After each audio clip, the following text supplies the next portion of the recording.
Kamu tahu nggak, kenapa sih kita menghirup oksigen, sedangkan tumbuhan menghirup karbon dioksida? Untuk bisa menjawabnya, kamu harus tahu dulu bagaimana karbon dioksida digunakan oleh tumbuhan.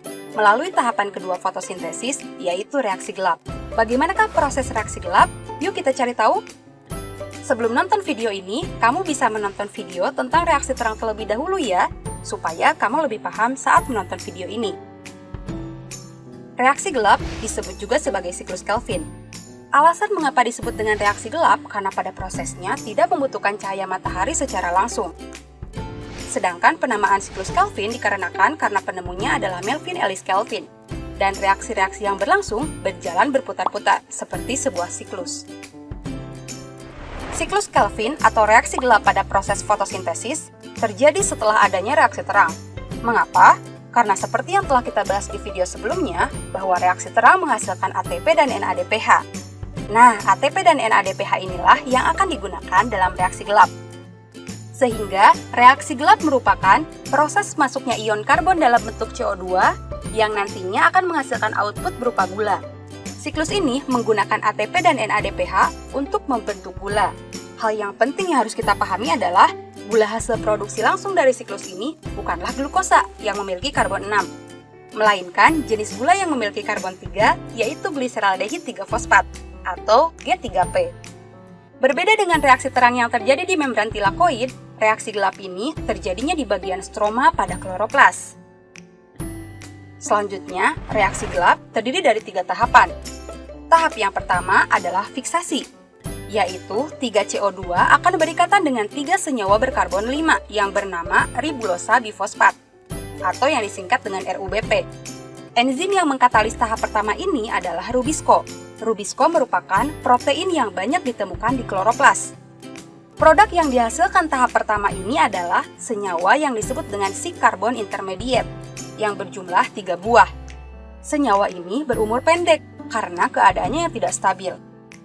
Lalu senyawa ini akan segera dipecah membentuk senyawa 3-fosfogliserat sebanyak 6 buah. Tahapan yang kedua yaitu reduksi. Tiap molekul 3-fosfogliserat akan menerima tambahan fosfat dari ATP membentuk 1,3 bifosfogliserat.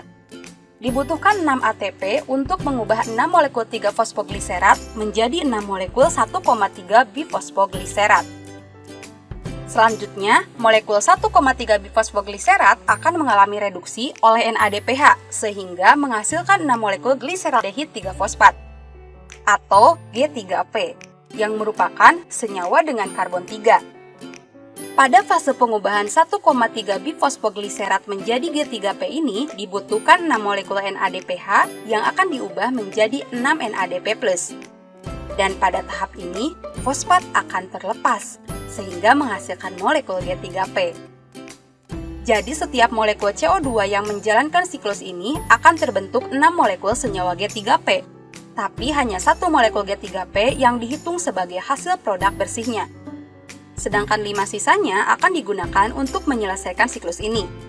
Tahap terakhir dalam siklus ini adalah regenerasi RUBP. Selanjutnya, 5 buah G3P akan dikonversi menjadi 3 buah RUBP kembali melalui sebuah reaksi yang melibatkan fosforilasi ATP sebanyak 3 buah. Sehingga 3 ATP ini akan membentuk 3 buah ADP. Jadi untuk menghasilkan 1 molekul G3P, siklus Kelvin membutuhkan total 9 buah ATP dan 6 buah molekul NADPH. G3P yang dihasilkan dari siklus ini akan digunakan sebagai material pembentuk senyawa organik. Contohnya untuk membentuk glukosa, yang nantinya dapat digunakan untuk aktivitas tumbuhan itu sendiri, seperti digunakan untuk pertumbuhan. Oke, itu tadi pembahasan kita tentang respirasi gelap atau siklus Kelvin.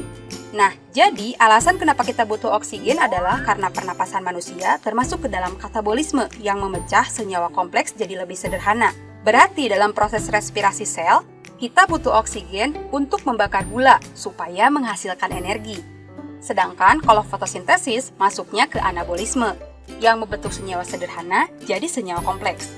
Sehingga alasan kenapa tumbuhan butuh karbon dioksida, karena dia butuh karbon untuk diubah menjadi bahan organik, yaitu gula.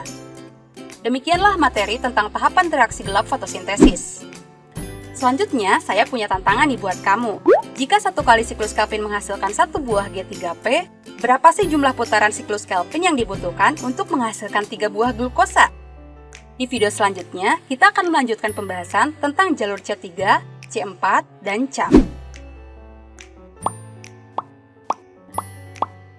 Terima kasih sudah menonton video kolaborasi Eksakta Edukado dan Sekolahmu.